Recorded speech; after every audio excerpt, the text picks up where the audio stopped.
shifting the gear to what's going on in Venezuela. Mudando de assunto para o que está acontecendo na Venezuela e nos Estados Unidos, sabemos que o governo Trump decidiu sequestrar o presidente da Venezuela e levá-lo aos Estados Unidos para enfrentar a justiça, como eles dizem. Mas quando se olha para o caso todo, sequestrar um presidente, o presidente da Venezuela, não sei o que mais poderia ser feito para destruir tão completamente o direito internacional. No contexto do direito internacional, quando você observa toda a situação da Venezuela, o que vem à sua mente? E como podemos entender esse tipo de ação por parte do presidente dos Estados Unidos, que é um dos líderes mais poderosos do planeta? One of the most powerful presidents on this planet.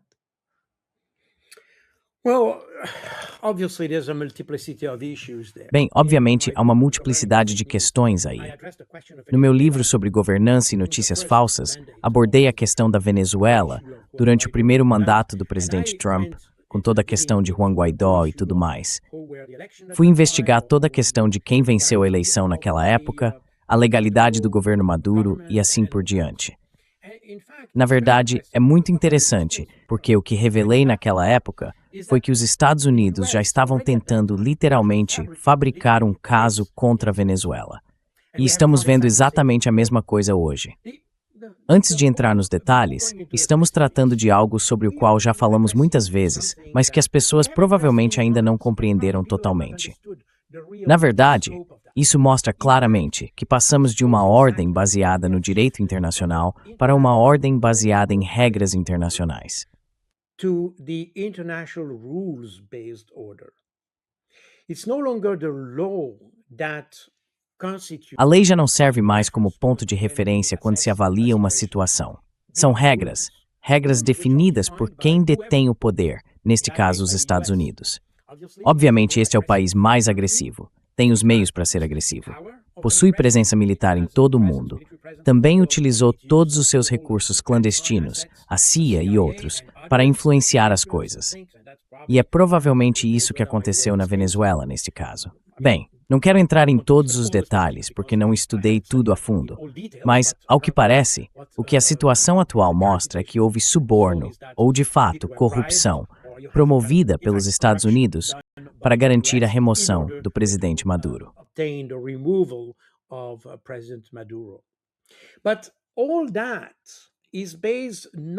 Mas tudo isso não se baseia no direito internacional, porque obviamente isso seria proibido pelo direito internacional, mas sim é autorizado pelas regras definidas pelos Estados Unidos. E é aí que vemos, por exemplo, algumas acusações formuladas pelo governo dos Estados Unidos, como o chamado Cartel dos Sóis, ou seja, qual for o nome exato, que supostamente Maduro estaria liderando ou coordenando. E agora que Maduro está nos Estados Unidos enfrentando julgamento, eles retiraram essa acusação. Chegaram até a dizer que esse cartel nunca existiu. Isso mostra que eles fabricaram completamente o caso do início ao fim. E veja, novamente, começamos este programa com o meu caso pessoal. E claro, eu não sou um caso tão importante quanto o de Maduro. A case as important as Maduro, but you have some similarities here. Mas há algumas semelhanças aqui. Você simplesmente fabrica um caso para sustentar seu argumento. A lei deixa de ser a referência. Passam a valer apenas as regras que você estabelece. É exatamente isso. Os direitos humanos, no meu caso, definiriam ou obrigariam qualquer país, porque todo país, normalmente na União Europeia, tem algumas regras para impedir que alguém seja privado de liberdades básicas. Mas isso não foi aplicado. Portanto, não estamos no campo do direito. Estamos no campo de regras definidas arbitrariamente, sem qualquer consentimento da população. São regras estabelecidas pelo seu partido governante, ou camarilha, claque, junta, chame como quiser, não eleitos, que decidem as regras. E é exatamente isso que temos. E é exatamente o que temos aqui na Venezuela também.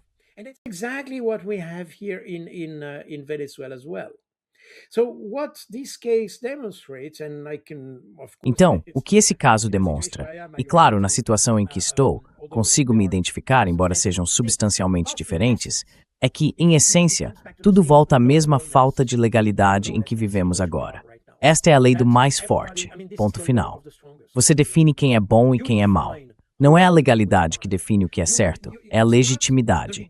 Veja, legalidade significa seguir a lei, e a lei estabelece as linhas vermelhas. Se você cruza essas linhas vermelhas, está fora da lei. É simples assim. A linha pode ser mais larga ou mais estreita, dependendo do caso, mas como princípio, a lei define os limites do que você tem permissão para fazer. E quando você ultrapassa esses limites, está fora da lei. When you cross the limits, then you are out of the law. That's the legality or illegality. Essa é a questão da legalidade ou ilegalidade. Quando se fala em legitimidade ou ilegitimidade, não se está falando da legalidade em si, mas da percepção de legalidade. Veja, mesmo que se possa dizer que um país, bem, agora estamos falando da Venezuela, mas poderíamos muito bem estar falando do Irã em algumas semanas. O Irã ou a Venezuela podem ter leis diferentes, práticas diferentes, costumes diferentes em seus sistemas políticos, na forma como elegem pessoas, na forma como o país é governado e assim por diante. Tendemos a dizer que mesmo que algo seja legal nesse país, chamamos de ilegítimo, porque a população não pode expressar livremente isto ou aquilo. Como já disse muitas vezes, venho da Suíça. A Suíça é, digamos, considerada um país democrático, porque votamos em quase todas as decisões importantes. Almost every important decision, the population votes for that. A população vota sobre isso por meio de referendos. E claro, nós decidimos quase tudo. Decidimos se devemos construir uma nova rodovia, um túnel nos Alpes, aumentar impostos ou comprar novas aeronaves. Chegamos até a votar se deveríamos desmantelar o exército. Bem, a população recusou isso, mas mesmo assim, nós votamos sobre o assunto. Então votamos em tudo. Agora, se eu olhar para a França, por exemplo, que fica logo ali ao lado, eles afirmam ser democráticos, mas quando vejo as decisões que tomam, decisões que não têm o apoio da população, apenas de um grupo de políticos, muitas vezes corruptos, que inclusive vão para a prisão por corrupção. Aliás, eles dizem ser democráticos, mas não é a mesma democracia que temos na Suíça. Então, qual é a base para medir a democracia? So, what is the baseline to measure democracy? The system in France is probably legal. Probably not corrupt. O sistema na França é provavelmente legal. Quero dizer, talvez não livre de corrupção, mas o sistema em si é legal. No entanto, com olhos suíços, eu diria que não é legítimo, porque não respeita a vontade da população. Do meu ponto de vista, posso ajustar a forma como percebo o sistema na França. Então a França afirma ser democrática, mas eu já disse muitas vezes, e escrevi isso nos meus livros, que para mim a França não é uma democracia. É uma monarquia eletiva, ponto final. Você apenas elege o rei. E se você observar a estrutura da França, aliás, verá que é quase a mesma que existia sob a monarquia. Então, como você vê, pensando assim, quando Maduro é sequestrado pelo governo dos Estados Unidos, qual é a reação na Europa? The US government. What is the reaction in Europe? Any outrage in Europe? Qual é a indignação na Europa? Surpreendentemente, eles afirmam ser democratas. Dizem seguir a lei, o Estado de Direito e tudo isso. Mas quando se trata do sequestro de Maduro, qual é a reação da União Europeia? Eles simplesmente dizem que Maduro não era legítimo. Não dizem que ele não era legal. Dizem que ele não é legítimo, o que significa que é uma questão de percepção. E novamente estamos no campo da percepção aqui. Não estamos no campo do que é mensurável, do que pode ser definido por artigos de lei ou coisas do tipo. Estamos lidando com algo indefinido. A legitimidade não é realmente definida. São as pesquisas que definem a legitimidade. E como você sabe, vamos supor que sim. Mas todo mundo sabe que as pesquisas podem dar resultados diferentes dependendo de quem você pergunta.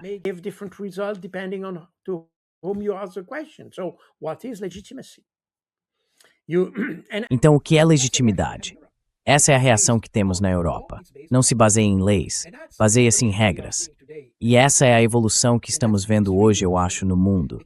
Isso é extremamente preocupante, porque significa que as decisões são, na verdade, baseadas em escolhas arbitrárias. Não em algo que se possa verificar, mas em algo que muda dependendo de quem decide. E é aí que estamos com toda a questão das sanções e tudo mais. Não apenas no meu caso, aliás, mas em tudo com o que lidamos. Porque agora vemos que, em vez de passar por processos diplomáticos ou de negociação, aplicamos sanções. É uma política de coerção em toda parte. It's a policy of coercion everywhere. And that applies. E isso se aplica, aliás, à Suíça também. Quero dizer, a Suíça é o segundo país que mais impõe sanções à Rússia. O primeiro são os Estados Unidos, o segundo é a Suíça, e depois vem a União Europeia. Quero dizer, isso pode ter mudado, mas essa era a situação em agosto do ano passado. Pode ter mudado desde então. Mas ainda assim, mesmo que agora seja o terceiro, não se espera ver a Suíça como um país que impõe sanções, especialmente porque é neutra. Não apenas por causa de sua neutralidade, mas também porque a própria existência e o propósito, eu diria quase, da política externa suíça sempre foram justamente permanecer no meio, oferecendo uma oportunidade para que diferentes partes pudessem dialogar.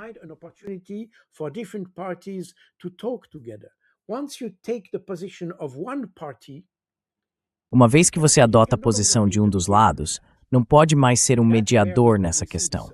E é aí que vemos essa mudança muito forte. A Suíça é um grande símbolo disso. Mas além do caso da Suíça, é algo que temos observado em todos os conflitos. Falamos muitas vezes sobre o conflito na Palestina, por exemplo, e até mesmo sobre o Irã. Já mencionamos isso. Sabemos que as ações de Israel foram ilegais e até ilegítimas, aliás. Mas qual foi a reação da União Europeia? Nenhuma reação. Então eles têm esse tipo de compreensão flexível da situação. Às vezes, quando lhes convém, condenam violações do direito internacional.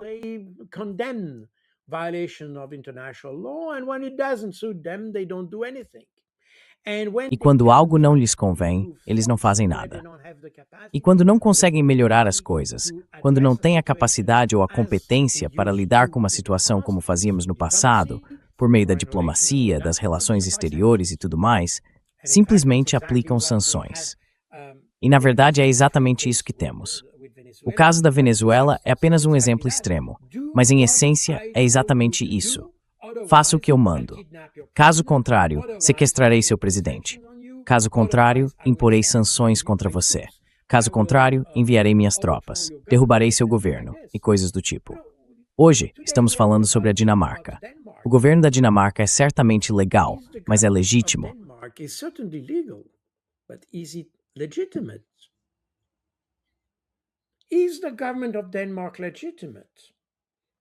O governo da Dinamarca é legítimo? Os Estados Unidos consideram o governo da Dinamarca legítimo? Eles fabricaram um cartel com o propósito de indiciar Maduro. Poderiam fabricar outro cartel para o presidente da Dinamarca. Qual seria a diferença? E é aí que estamos. Vivemos em um sistema que é, na verdade, um esquema extremamente próximo da criminalidade organizada, em que quem é mais forte define as regras. O Estado de Direito criado no fim da Segunda Guerra Mundial, ou melhor, o sistema de direito internacional que surgiu após a Segunda Guerra, foi precisamente concebido para impedir que um ator poderoso impusesse sua vontade sobre os outros. Claro, esse ator poderoso na época era a Alemanha. A Alemanha havia sido mais ou menos... Germany had been more or less, I said more or less because historian may discuss that. Quer dizer, eu disse mais ou menos, porque os historiadores podem debater isso. Mas, de qualquer forma, a Alemanha foi considerada a iniciadora de 2 guerras mundiais. E a ideia era evitar que uma situação assim acontecesse novamente. Então, o direito internacional foi construído de modo que ninguém pudesse se erguer como uma potência capaz de impor sua vontade. O problema é que ao longo dos anos, e especialmente após o fim da Guerra Fria, a Rússia em particular, mas também a China, não eram tão poderosas quanto o Ocidente, e especialmente os Estados Unidos. Elas não conseguiram desempenhar o papel que deveriam nesse sistema de direito internacional, no Conselho de Segurança da ONU. Você sabe, o Conselho de Segurança da ONU foi criado no fim da Segunda Guerra Mundial, quando estavam ali os vencedores. At the end of World War II, where you had the winners. Basically, these were the winners of World War II, meaning that... Quero dizer, basicamente, esses foram os vencedores da Segunda Guerra Mundial. Ou seja, eram as nações mais poderosas. Eles deveriam permanecer poderosos e manter um equilíbrio de poder dentro do Conselho de Segurança. Isso não significa que o sistema fosse perfeito, mas ele permitia algum tipo de equilíbrio e mantinha o sistema de direito internacional funcionando, pelo menos durante a Guerra Fria. No fim da Guerra Fria, quando os Estados Unidos surgiram como o país mais poderoso do mundo, não apenas por causa de sua economia, mas também por causa de sua presença militar global, note que as Forças Armadas dos Estados Unidos são, acredito eu, as únicas no mundo organizadas em estruturas de alcance mundial. Veja, a maioria dos países tem divisões ou corpos de exército, mas as forças dos Estados Unidos são organizadas por continentes.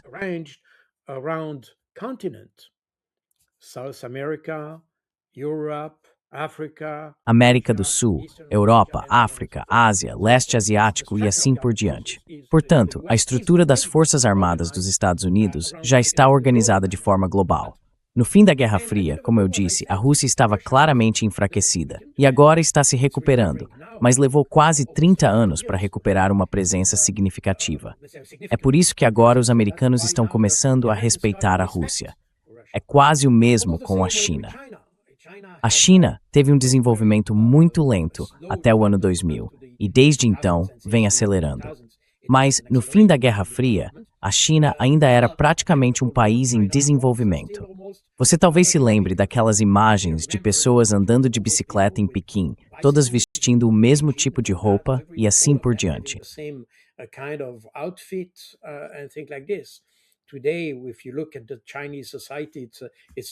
Hoje, se você observar a sociedade chinesa, ela é totalmente diferente do que era há apenas 30 anos. Logo após o fim da Guerra Fria, os Estados Unidos puderam aproveitar a supremacia que possuíam e começaram a consolidar seu poder naquela época. Agora, o poder dos Estados Unidos começa a ser desafiado pela Rússia e pela China. E isso gera um tipo de conflito. Bem, não um conflito direto, porque os Estados estão começando a compreender. Mas isso alimenta a ideia de tornar a América grande novamente. E essa é provavelmente uma das razões por trás do desejo dos Estados Unidos de assumir o controle de todo o chamado hemisfério ocidental, que é essencialmente o continente americano.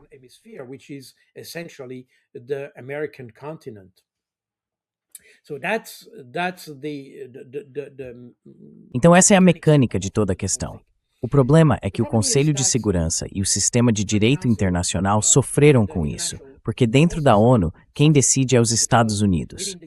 Eles são o principal contribuinte. Trabalhei na ONU por vários anos e dá para ver que basicamente os Estados Unidos decidem quase tudo. Eles estão presentes em todos os lugares porque pagam por tudo. Quando Kofi Annan, por exemplo, expressou a ideia de reestruturar a política da ONU e retornar a algo mais igualitário, voltar ao verdadeiro sistema de direito internacional, por assim dizer.